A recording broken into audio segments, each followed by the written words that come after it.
to my channel Life Science with Nivedita. So this is the 8th part of this video series, KSET 2020 Life Science question paper solve series. So yeah, this is the last part. We successfully done 7 parts, and yeah, it's really very very informative. I have done almost all important questions here. I'll cover almost 70 to 80% questions which every year will be repeated. Okay, so no need to worry. In the comment box I get to know, like, ma'am, please can you cover the whole syllabus of the KSET? One of the girls will asking. So here no need to cover the entire syllabus, right? This is not a theory exam. You have to complete the main part, the important part are there, no? So that thing is more than enough for your preparation. So okay, without further delay, let's get started. So the first question of this video is, the artificial chromosome is used to clone dash DNA segment. Option A 1 kilobase pair, option B 10 kilobase pair, option C 20 kilobase pair, and option D 200 kilobase pair and above. So let us see what is the artificial chromosome. So first of all, it is a vector. Okay, so vector is nothing but what? Vector is nothing but vehicle. Okay, so once again. Okay, so here you can see vector is nothing but what? Vector is nothing but somehow vehicle. We use vehicle for transportation, right? So in the same way, the DNA means, for example, gene of interest has to be placed. Okay, for example, I want some delicious fruit, so I want to add that gene into the DNA. So how to add? By using these vectors. Okay, so how to add the extra characters, extra thing to the gene? By using these vectors. Okay, so it based on the size. Okay, how many kilobase pair it has taken, it based on that it will classify. So the first one is plasmid. You can see over here, right?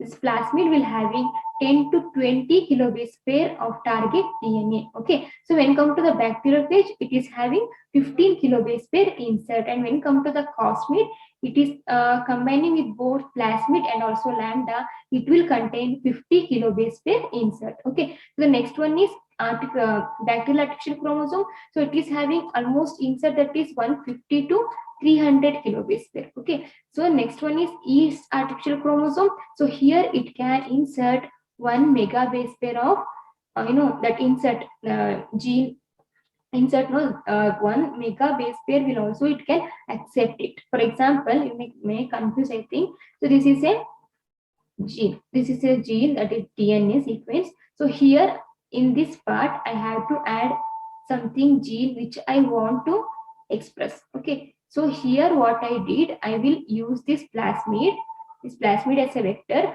So this plasmid taken the gene which I wanted. So by using this plasmid, I added the gene over here. Okay, so this is a plasmid, and for example, this is a DNA. Once again,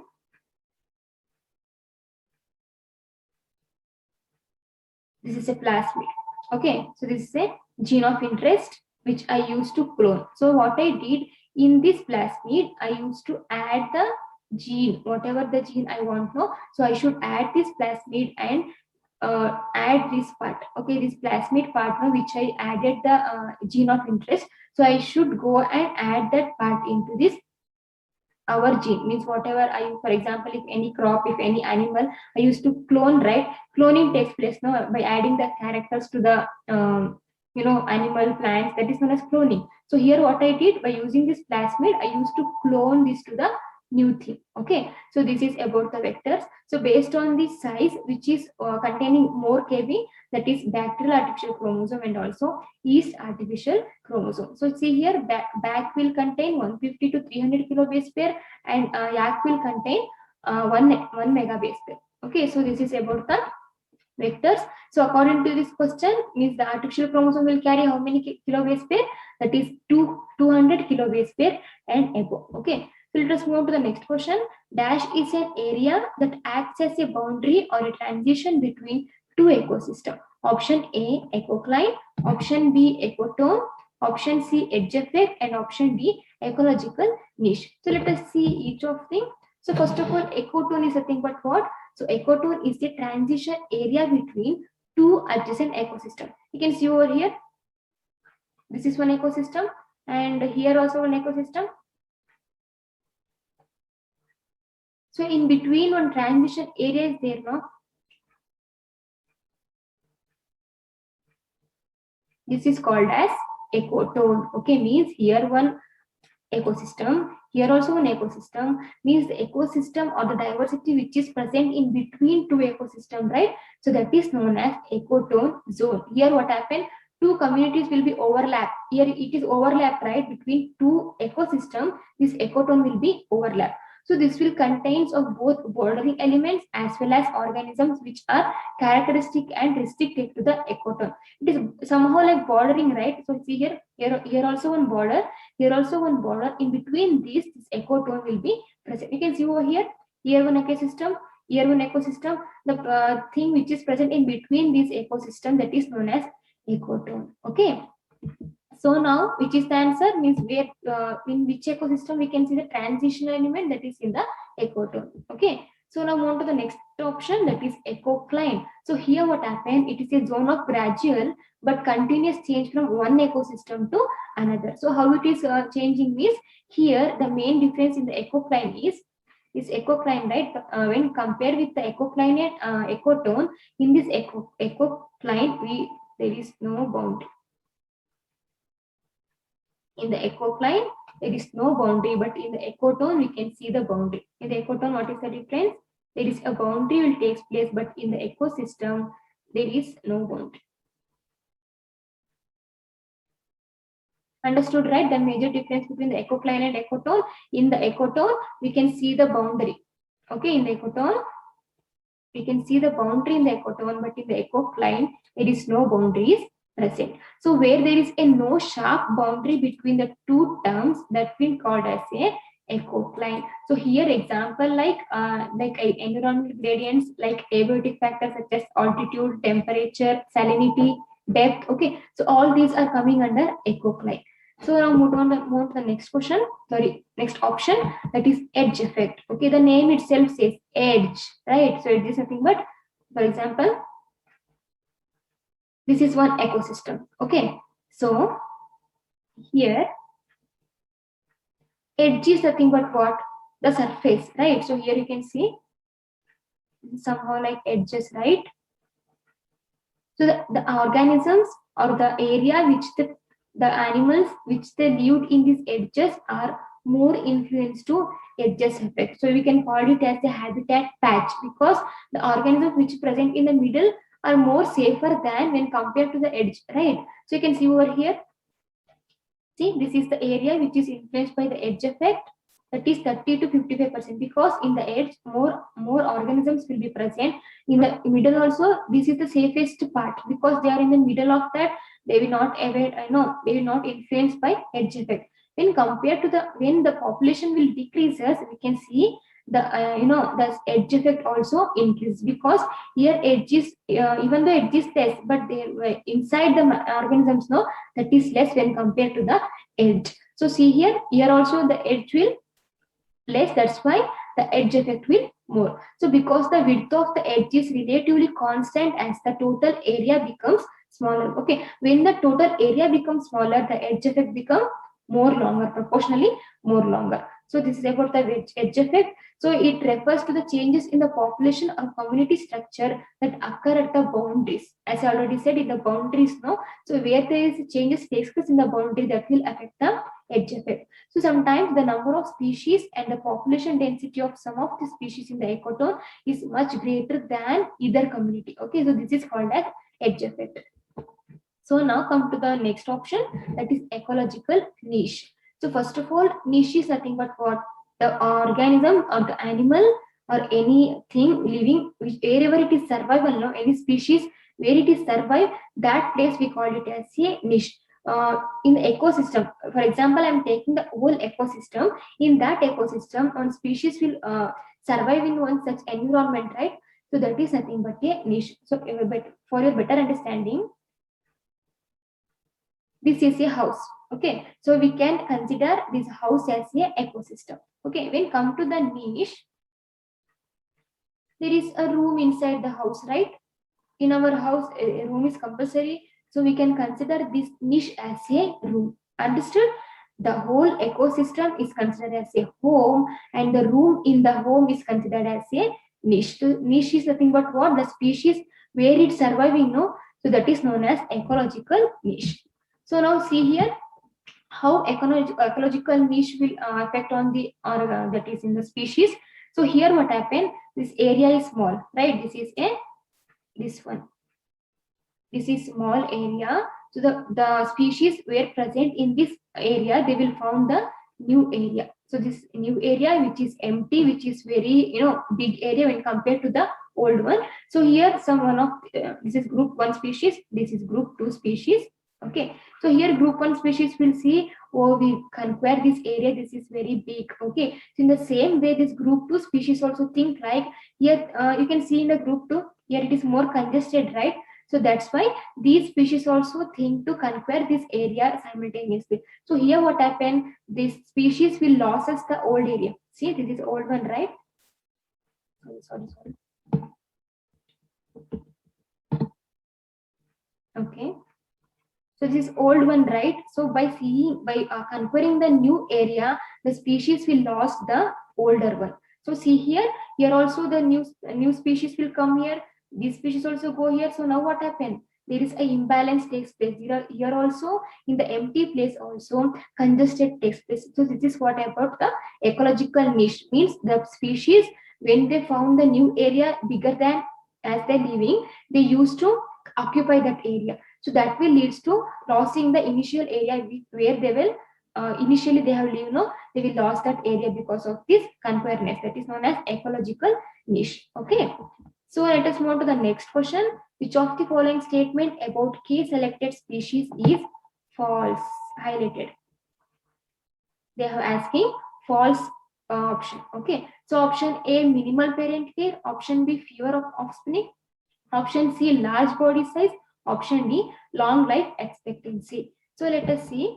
This is the comparison between R and K selected. And one more thing, this is very, very important. This difference between the R selected and K selected is very, very important, because every year one question definitely they will ask from this. Okay. So now come to the comparison between R selected and S selected. So this R selected is unstable environment.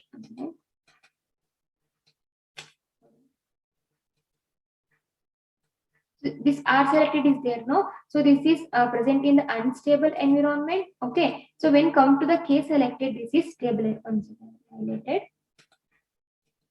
So see here, this R selected will grown in the unstable environment, and this K selected in the stable. When come to the R selected, it is small size and this is large size, and this R selected will use low energy. Okay, and this is using high energy, and here this is having many offsprings. In the R selected, what happened? Many offspring will produce, and here less offspring. Now it is having short life expectancy, and K will having long life expectancy. And here each individual will reproduce only once. Okay, once reproduction takes place. But in the K species, what happened? Each individual reproduce more than once. Okay, more than once reproduction will be takes place. And here it is density independent, and this one is density dependent. And this R selected will follow type 3 survivorship, and this K selected will follow type 1 or type 2 survivorship curve. So this is the major difference between R selected and K selected. And one more thing, this is very, very important. Don't skip this. Okay, this is very, very important. Okay, so now move to the next one.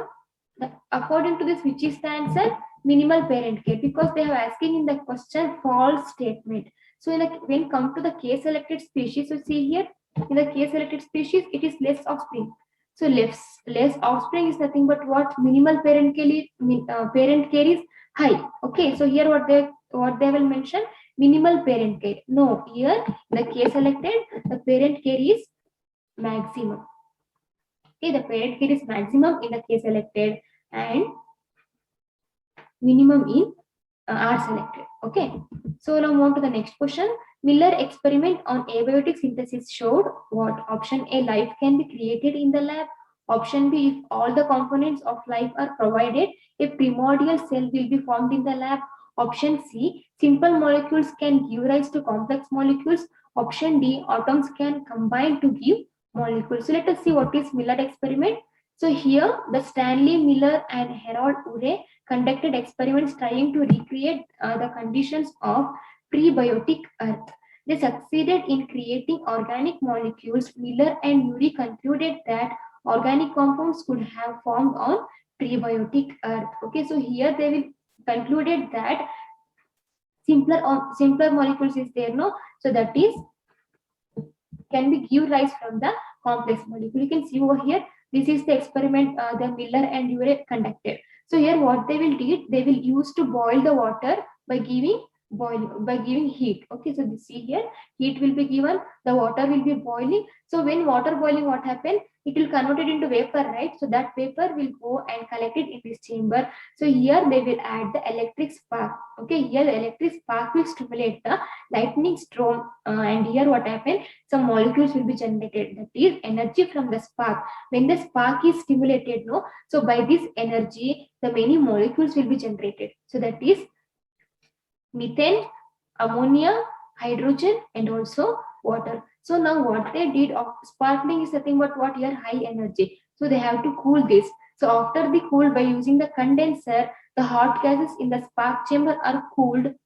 Water vapor condenses and any soluble molecules will get dissolved. So now what happened? Organic molecules appear as a few days later. We can see the organic molecules. By this experiment, this Miller and Urey concluded that simple molecules can give rise to complex molecules. Okay, option C is the right answer. So now move to the next question. Fish technique is used for localization of dash on a chromosome. Option A, protein. Option B, gene. Option C, enzyme. Option D, haplotype. So see, first of all, what is fish? The full form of fish is fluorescence in situ hybridization. So this is a molecular cytogenic technique. Okay, and it is here we use fluorescence probes. Okay, so here we use probes. Probes is nothing but what, which is illuminating, right? So that is given by the fluorescence, and it is the only where the chromosome part is there. No, there we will add the probes. They will illuminate it.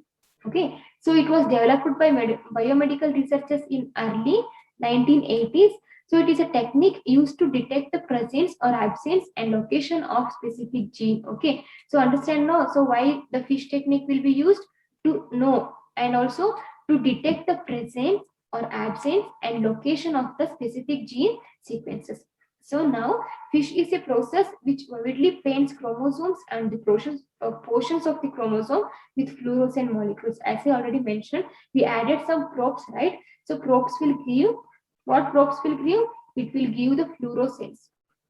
Okay, fluorescence means illuminating, no? That the fluorescence will be given by these probes. Okay.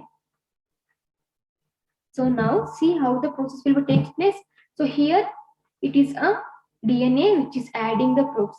This see, right? So this is the probes, and here the probe labeling takes place, and here this is the fragmenting of blocking DNA. So here also denaturation takes place. Here also denaturation takes place.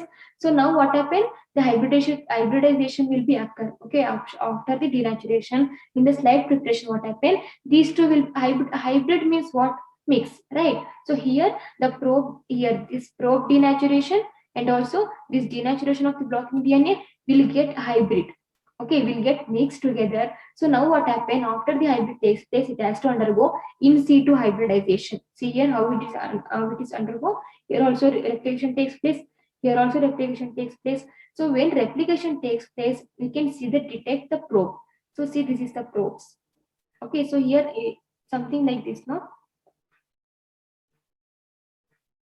So this will indicates the antibody. Okay, so on the antibody we will add the fluorescence to get to know the fluorescence, that is illumination. Okay, so here what happened? This is unlabeled DNA. This is probed DNA. So when we visualize under the microscope the DNA which are probing, which giving the fluorescence, that will the target gene, that will the gene to detect. Okay, this is about the fish technique which is used to detect the gene, the portion of the gene. Okay, so according to this, which is the answer? Gene. Okay, here we use This fish technique is used to detect the portion of the gene. So now move on to the next question. In a population, the frequency of the genes A, big A and small a have reached a steady state. Which of the following frequencies indicate that the population is in Hardy-Weinberg equilibrium? Okay. So let us take in the option they have given, right? So taken each option and apply to this PQR. This first will indicate P and this is Q square and P square, and this will indicate the 2PQ. Okay, so by this manner we have to apply to this formula. So how to apply? Let us see.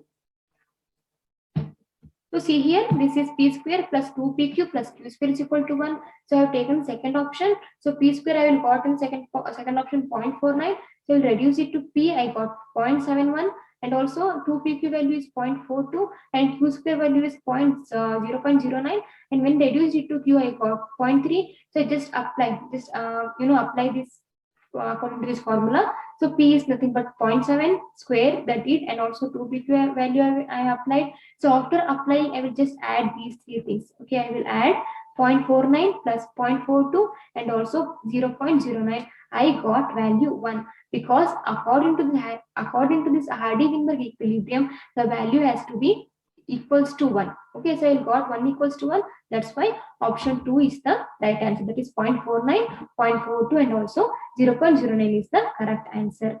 So now on to the next question. A random change in the frequencies of alleles within a small population is option A genetic load, option B heterosis, option C genetic drift, and option D homeostasis. So let us see what is genetic drift. Here it is a change in allelic frequency that occurs by a chance. Means what? In the allelic frequency there is a change takes place.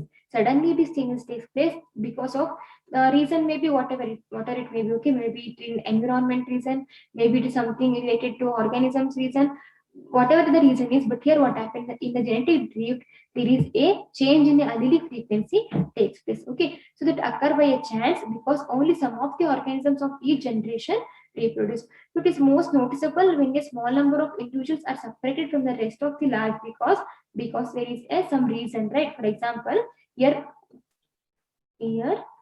one species are there, here one species group are there. So suddenly here more species and here less species. So suddenly what happened? Some of the species from here, for example, I'm taking this as A, this as a B. Okay, I'm taking this as A and this as a B. Suddenly what happened? The species were present in the A will go inside the B. Okay, whether it is a reason may be different. Okay, so that is known as genetic drift. There is two types in genetic drift, that is bottleneck effect and also founder effect. So let us discuss each of them. So first of all, bottleneck effect. So here what happened? A sharp lowering of a population gene pool because of an environment or human cost. Okay, yes, what happens? See here, this is original population. So this is a bottleneck effect. Bottleneck effect means there is due to some reason, or whether it is environment, whether it is a human cause. Okay, so by this reason, in the next generation, what happened? The species, when compared to the original population, the number of species will become less. You can see over here. Here the yellow color will more, right? But due to the bottleneck effect, what happened? This will go decline, and the new species will come arise. So this is the surviving population. You know what happened? In the bottleneck effect, due to some environmental issue, some human activities, some species will get die. So the surviving population will get in the next generation. What happened? This pink color is more. You can see here, pink is more, right? So that will indicate the pink species will surviving when bottleneck effect will occur. So now founders effect. So here what happened? So there what happened? Outer environment, that is human, and also by the environmental issue, there is a changes in the species level, that is in the allelic frequency. But here what happened? Here some localized colonization takes place from one place to another place. The whole colonization takes place. So how it is takes place? The gene pool for a population of flowers has genetic diversity that results in red, yellow, blue phenotypes. So you can see over here, blue flowers, yellow flowers, red flowers are there, right? So here, due to the presence of this bird, so this bird what will do? It will carry some few seeds to a new location. Okay, not carry the whole three colors. it will carry only two colors of the flowers, and it will, if you know what happened, in the new population it will apply these seeds. So here what happened, the alleles of the yellow color and also blue color will increase, so it will not take in the red color, right? So here it is in the new environment, what happened, this yellow and blue color will more. This is about the founders effect. This yellow and also blue color will more in this new population, so this is called as founders effect, right? So here, with the help of this bird act like a carrier from one generation, means from one area to another area, it will carry the some sort of seed, some sort of species, and there in the new area the new species will be colonized. Okay, so now move to which is the answer, genetic drift is the answer. So see here, the other than correct option is homeostasis. Homeostasis is something but what, maintaining the internal environment, right? So our body organs work together to maintain the homeostasis. So homeostasis is nothing but what? To steady internal state keeps condition in our body constant, because our body fluctuating, right? Temperature, pH, and also blood sugar, everything will getting fluctuating according to the some pathological conditions. So it is homeostasis maintaining the internal body temperature and also some system in a constant condition, right? So the brain and the adrenal system do not do most of the regulation.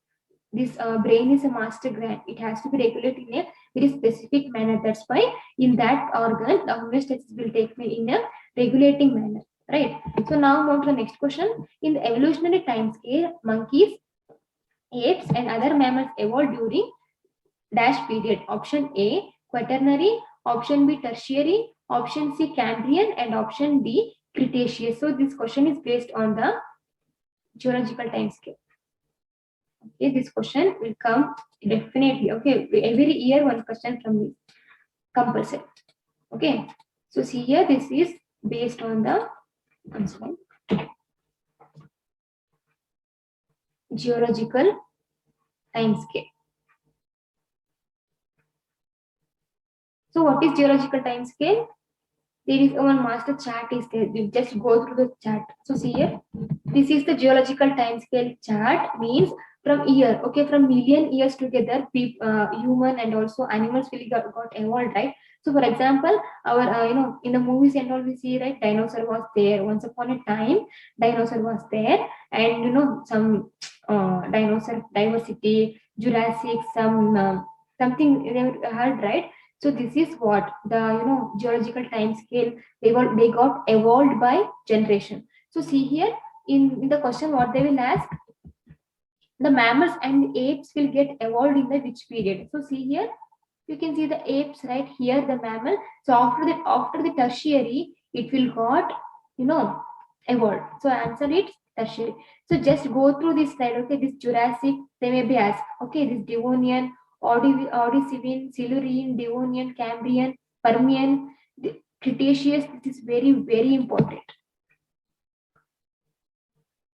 Very, very important. Okay, don't skip this chart, just go through it. Means in which geological time scale, what are the organisms, what are the species will arise. So see here, for example, this dinosaur diversity, right? So this is got generated in the Jurassic diversity. See here, in the Jurassic period, this dinosaur diversity events will be takes place. When come to the mammals, that will take place in the tertiary period. And also first jawfish appear in the Devonian period, that is amphibians. Okay, means fish and all will be appear in the Devonian period, and also first fishes will be occur in the Cambrian period, and also first reptiles will occur in the Pennsylvanian period. This is very important. Okay, just go through this all periods and related to the organisms. Definitely one question here. So now move to the next, which is the answer, tertiary is the answer. Okay. So now move to the next question. Existence of two or more genotypes for a given triad in a population is called what? Option A, pleiotropism. Option B, monomorphism. Option C, mutualism. Option D, polymorphism. So first of all, what is polymorphism? So here what happened? The existence together of many forms of DNA sequence at a locus within the population. Means many forms of DNA will sequence occur within a population, means many forms. For example, poly means what? Many. Morphism means what? Appearance. In the same population, we can see many forms of DNA. That is known as genetic polymorphism, right? So a discontinuous genetic variation that results in different forms or types of individuals among the members of a single species. Okay, so now which is the answer? Polymorphism is the answer. In the question they have asking where more genotypes we can see, where more genotypes we can see, the polymorphism, right? That's why option D is the right answer. So now on to the next options. It is pleiotropism. So here what happened? A gene that has multiple phenotypic effects, more than one phenotypic effects. Phenotype means what? External appearance. Genotype means what? Genetic appearance. Okay, so in the pleiotropism what happened? It will show multiple phenotypic effect. Okay, so it is a special interest because it helps in understanding the relationship between the different organisms of the same individuals, right? So example, Drosophila bar-eyed individuals may be significantly altered by a wing nature. Means there is, even though they will belong to the Drosophila species, they will differ in the wing nature based on that alteration. Okay, so here what happened? Seed coat color gene of a sweet pea controls flower color and also red spot in the leaf axis. This is also example for pleiotropism. And also in the when come to the human, sickle cell anemia is also example for pleiotropism. So now move to the monomorphic gene. So here what happened? Only one gene will be fixed. Okay, fixation of one gene will be takes place. So here fixation will result from the selection one as which one has a higher fitness. No, so that is go to be selected. Means when compared to the small. For example, once again. So when compared to these two, this is one person. Okay, and this is another person. He is small, he is big. So here in the monomorphic genes, what happened? One allele has to be fixed. So here the person which is having the allele which is having high fitness, that is going to be fixed. Okay, so fixation will be result from the genetic drift. How it is, from the genetic drift which is coming then surviving, that will going to be the fixed in a monomorphic genes. So this is about monomorphic genes. So the next one is mutualism. So in the last slides, I will explain, right? Mutualism means what? There is a mutual understanding. Means they got benefit from each other.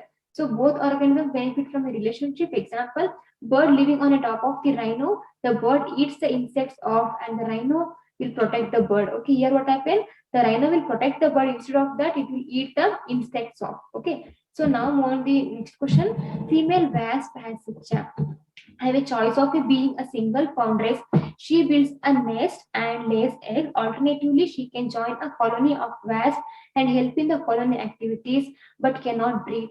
Although there is no fitness advantage for the wasp, this behavior has evolved as an evolutionary stable strategy. Which of the following is probably one of the reason for this? Option A, she is taken care of in the colony. She has to be.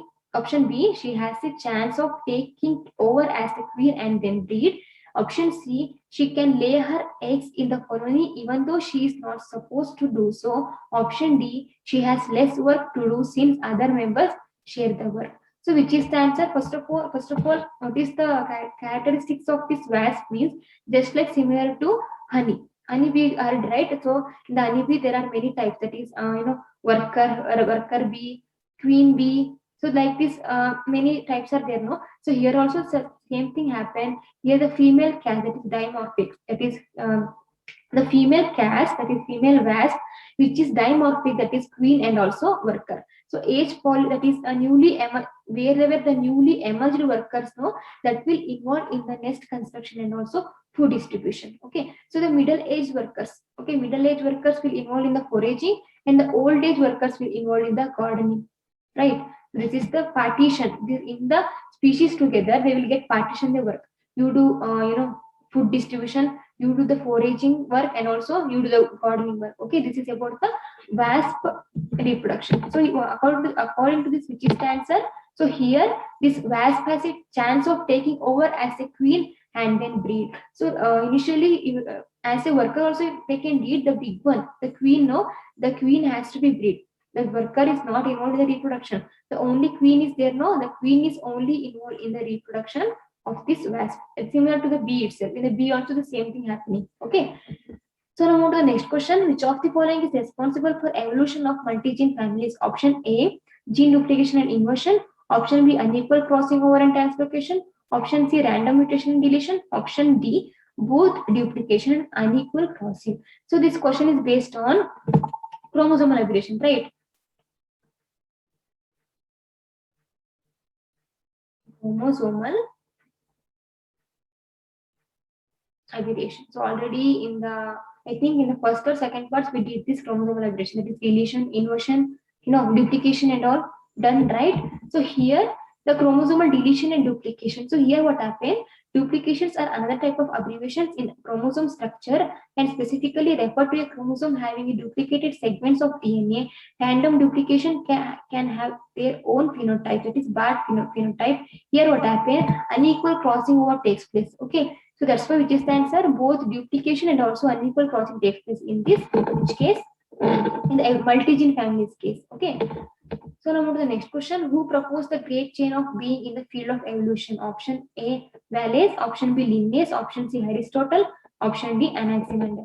So let us see chain of being. It was said by this Aristotle. Okay. So is hierarchical ladder of life according to the complexity of the structure and function. Final cause drove natural process. Okay. So graded scale of the perfection rising from plants to humans. 11 grades arranged according to the degree to which they are infected with the potentially. So here this Aristotle will get this chain of being based on the humans and also the bearing the eggs, based on that he will set that chain of being. That was said by the Aristotle. So which is the answer? Aristotle is said that chain of being. That's all. Don't go in depth. Just like who turned that coin, they will ask. No, Aristotle is the answer. So now move to the next question. Which part of the brain is mainly involved in the special memory? So option A, amygdala. Option B, hippocampus. Option C, cerebellum. Option D, temporal lobe. So let us see which is the answer. So see here, hippocampus is a critical for acquiring new memories. Whatever new memories we have intake, so that will go and stored in the hippocampus part. So and also amygdala is a crucial for fear memories. Any fear, any memories, no. So that will stored by this amygdala. So see here, this is the amygdala portion, and this is hippocampus. This one, no, this is hippocampus, and this is amygdala. So see here. Option B, hippocampus is the answer because the special memory, any special event will be stored in the hippocampus part in our brain. Okay. So see here is the regions of brain which is having neocortex, amygdala, hippocampus, and also corpus striatum. So this neocortex will help to higher mental functions, general movement, behavior responses. When come to the amygdala, which is responsible for emotional, aggressive behavior, right? When come to the hippocampus, it is a memory of new information and recent events. Any recent events, any new memories, new information will be stored in the hippocampus part in our brain. Okay, so this corpus striatum is a connection between cerebral cortex and also cerebellum, which will helps to regulate automotive movement. Right. So now see, this is a memory where memory will be stored in the hippocampus and also cerebellum, and where emotion will be stored in the amygdala region. So now where the sense will happen in the olfactory bulb region and also thalamus, and where the language will be fluctuating in the lobes, that is motor cortex, is Broca area, and also auditory cortex. Okay, this is the main for the language responsible, and also Wernicke's area is also responsible for language determination. This is some parts, okay, some sense parts in our brain for to sense language, to sense smell, right? So everything there is some part is there, lobe is there, no, that thing. And the next question is, of the several methods used for construction of phylogenetic tree, which one of the following use character-based method? Option A, bootstrap method. Option B, neighborhood joining. Option C, maximum likelihood. Option D, linkage. So let us see which is the answer. So first of all, maximum likelihood is nothing but what? The maximum parsimony assumes that the tree that require the fewest evolutionary events appears of shared derived characters, means tree. Phylogeny tree we can see, right? Something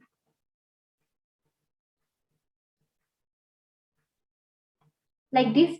This is called as phylogeny. A family tree we can say, right? Like this also, the phylogeny we can say. Here the principle is what? The maximum likelihood states that given certain rules about DNA change over a time, by this tree, by drawing the tree like this, again this will branch. Okay, by drawing the tree like this, we can get to the DNA changes over the generation.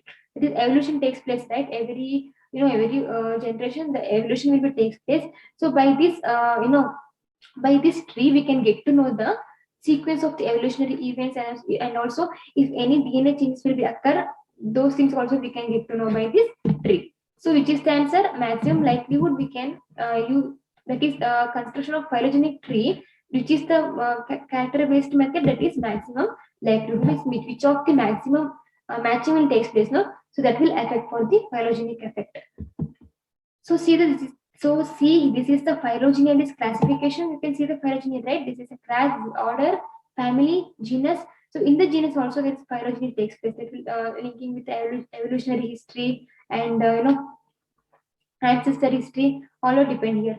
So this is a cladic classification reflects evolutionary history. So here what happened? Organisms share a tree evolutionary history regardless of our arbitrary decisions of how to classify them based on the is genus classification, also phylogenetic classification. Let us see the continuation part. So what is molecular phylogenetics? Phylogenetics is a study of evolutionary relationship. Evolution, no, from for example, from we evolved from monkeys, right? So we are, our ancestors are monkeys. So we got evolved from the monkeys. Here also by this phylogenetics we get to know the evolutionary relationship. Okay. So example. So see rodents, primates, crocodiles, birds, snakes, all this way all will get evolved, right? So by this evolution they will got summarized under the reptiles. Okay, so systematic is analytical approach to understanding the diversity and relationship of an organism with both in the present day. We can study this, this molecular phylogenetics is not only for the extinct organisms, even also nowadays in the present day also we can use this phylogenetics to study the relationship between the organisms, and also relationship between the organisms, and also we can study the relationship between the diversity. Okay, so systematic use morphological, biochemical, and also molecular comparisons also we can find by using this phylogenetics. Okay, so and this is 96th question, right? Yes, 96th one. And when come to the 97 to 100, that is paragraph. They have given some story in the paragraph method. You have to read the story, understand the story, then only you can answer. And one more thing, while reading the paragraph, you just don't go with the line by line. Means, for example, instead of reading the paragraph, you just seeing the question, you just compare the word in the question, what the word is there, if the word is present in that line. No, don't do like that, because they have given the story related, okay, story oriented paragraph they have to given. So you have to read, okay, read once the paragraph, understand the paragraph, then only you can attempt the question, because if you are just matching the word means you get wrong. Okay, so now this is about the last part of this video. As I mentioned earlier itself, this is the 8th part, right? So we are at the end. We complete almost all questions, almost all important areas which were repeatedly asked, because KSET peoples will ask, there's one important area is there. They used to repeatedly ask him, pick up the question from that important area itself. So I think I cover almost all the important area, and yeah, I'll try my level best to bring out the important areas. Okay, means apart from the discussion part, even though some important important topics are left, so I'll come with that the important topics which has to be covered. Okay, and one more thing, do revise. Revision is the main key. Okay, so this is about today's video. So hope you people enjoy this video. So if you like, hit the like button and share with your friends who are preparing for this exam, right? So share with them, and do subscribe to my channel. And one more thing, while subscribing, don't forget to tap on the bell icon and select the all option, because whenever I uploaded the video, you'll get the notification, right? So okay, this is about KSET question paper solving series. So hope you people enjoying it. If yes, let me know in the comment box. Okay. So thank you so much for watching, and until next time, stay safe, stay healthy. Thank you.